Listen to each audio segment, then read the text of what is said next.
ഞാൻ പറഞ്ഞല്ലേ അവളെ ഒന്നും പറയരുതെന്ന്.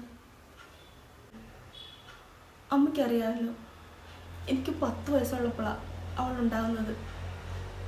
എനിക്കൊരു അനിയത്തി വേണമെന്ന് ഞാൻ എന്നും പ്രാർത്ഥിക്കുമായിരുന്നു. പൊട്ടക്കണിയും മതി. എന്നെന്താ ഇവനെന്താ വല്ല ദത്തെടുത്തതല്ലാണോ?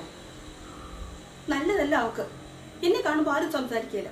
അവർ തമ്മിൽ മാത്രം തന്നെ സംസാരിക്കുന്നു. എന്തോ അവരെന്നിൽ നിന്ന് ഒളിച്ചു വെക്കുന്നത്? കാണിച്ചു കൊടുക്കുന്നുണ്ട് എല്ലാത്തിനും. ഞാൻ അവളുണ്ടായിക്കഴിഞ്ഞ് അവളെ എടുത്തുകൊണ്ട് നടക്കാൻ എനിക്ക് ഭയങ്കര ആഗ്രഹമായിരുന്നു. അവൾക്ക് 3 മാസം പ്രായമുള്ളപ്പോഴാണ് അമ്മ അടുക്കളയിലേക്ക് പോയ ഒരു സമയം നോക്കി അവളെ ഞാൻ വലിച്ചെടുത്തത്. ചെറിയ കുട്ടിയല്ലേ, എൻ്റെ കൈ നിന്നില്ല. അവൾ നെറ്റിയടിച്ച് തറയെ വീണു. അങ്ങനെ അവളുടെ ഒരു കണ്ണിൻ്റെ കാഴ്ചശക്തി പോയി. എനിക്ക് ആകെപ്പാടെ പേടിയായിപ്പോയി. പിന്നെ അവളെ അങ്ങനെ കാണുമ്പോൾ ഞാൻ കാരണമാണല്ലോ എന്ന ഒരു തോന്നലിലാണ് അവൾക്ക് സർജറി നടത്താൻ എൻ്റെ കണ്ണ് കൊടുക്കാൻ ഞാൻ പറഞ്ഞത്.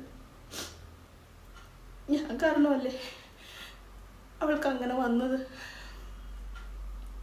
ഒരു കണ്ണിലേ പോയുള്ളൂ എൻ്റെത്. എനിക്കതിൽ വിഷമമൊന്നുമില്ല. ഇനി അമ്മ അവളെ ഒന്നും പറയരുത്. അവൾ അവളുടെ ഇഷ്ടത്തിന് നടന്നോട്ടെ. പിന്നെ അമ്മയും അച്ഛനും എന്നോട് കൂടുതൽ സ്നേഹം കാണിക്കുന്നത് കൊണ്ടാണ് അവളെ ആരും സ്നേഹിക്കുന്നില്ല. എനിക്ക് മാത്രം എല്ലാം നല്ലത് തരുന്നു. അവളെ ആരും നോക്കുന്നില്ലെന്നുള്ള തോന്നൽ അവൾക്ക് വരുന്നത്. അമ്മ ദൈവത്തെ ഓർത്ത് ഇതൊന്നും പറയാൻ നിൽക്കല്ലേ. എനിക്ക് പേടിയാവും ചില നേരത്തെ അമ്മയുടെ വർത്താനം കേട്ടാൽ അമ്മ എല്ലാം തുറന്നു പറയുമെന്ന്. അത് മതി, പിന്നെന്താ സംഭവിക്കുന്നതെന്ന് അറിയില്ല.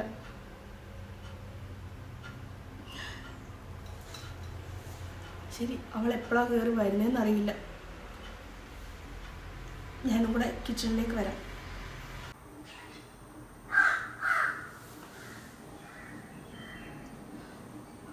സത്യം ഇതാണെങ്കിൽ ഞാൻ അവരെ വെറുതെ തെറ്റിദ്ധരിച്ചു.